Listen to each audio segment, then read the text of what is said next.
It was the first night after war was officially declared between India and Pakistan on December 3rd, 1971. Some 24 odd fishermen, unaware of the war or the emergency orders, had set out to sea. It was after midnight when they said they heard a loud explosion and saw a massive column of water shoot out into the air and then fall like rain on their boats. The next morning, curiosity brought them back to the spot, where they found remnants of India's first victory in the war against Pakistan, the wreckage of PNS Ghazi. The sinking of Pakistan's prize submarine off the coast of Visakhapatnam remains one of the most iconic naval victories in India's maritime history. What was initially seen as a suicide mission for the Indian Navy turned into a triumph of strategy, deception, and meticulous execution. Now, PNS Ghazi, Pakistan's only long-range fast-attack submarine leased from the US, was tasked with a critical mission: to hunt and destroy India's aircraft carrier INS Vikrant, which had already been moved to a secret location in the Andaman Islands. The stakes were high, and Pakistan relied heavily on Ghazi's success.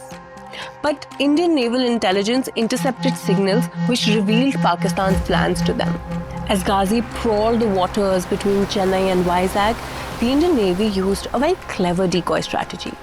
They dispatched an aging World War II destroyer, INS Rajput, pretending to be Vikrant. The destroyer's commanding officer, Lieutenant Commander Inder Singh's response to the suicidal mission was firm. "Sir, I am ready to take the challenge," he said. In fact, he declared that whether I return or not, INS Rajput will return for sure. The trap was set.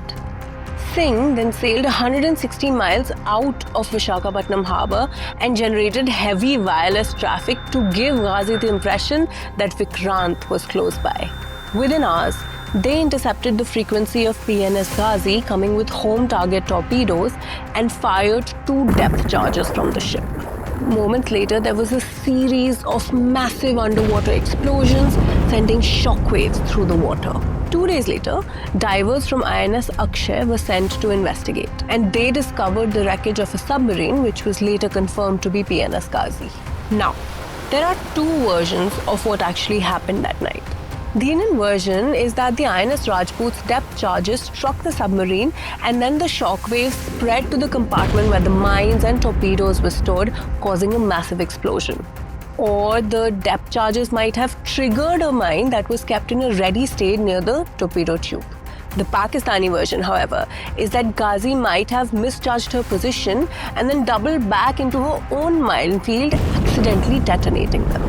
As for INS Vikrant, it played a commanding role in India's strategy to cripple Pakistan's eastern supply routes and blockade enemy ports to prevent reinforcements. The day Ghazi fell, Vikrant's aircraft controlled the skies, their airstrikes precise and relentless.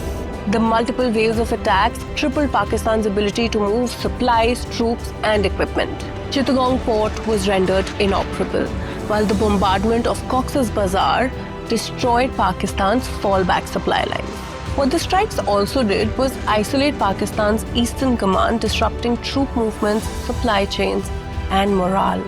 This historic event played a crucial role in shaping the outcome of what was perhaps the most consequential war in the region, which ended with the surrender of Pakistani forces just a few days later on December 16. Pakistan was split in two and Bangladesh was born.